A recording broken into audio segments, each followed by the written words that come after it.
ay nagagamit na rin sa love scam ayon sa Tenable Holdings Inc. Naritong news scoop ni Daryl Justin.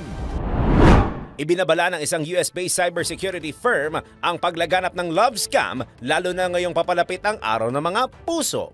Ayon sa Tenable Holdings Incorporated, gumagamit ang mga scammer ng Generative Artificial Intelligence o AI para gawing mas kapani-paniwala ang kanilang panlilinlang. Target nila ng ganitong uri ng panloloko ang makuha ang loob ng mga biktima gamit ang emotionally compelling messages na gawa ng AI. Giit ng kumpanya, sa ganitong gawain mas nahihirapan ang mga biktima na malaman kung nangloloko lamang ang kanilang mga nakakausap.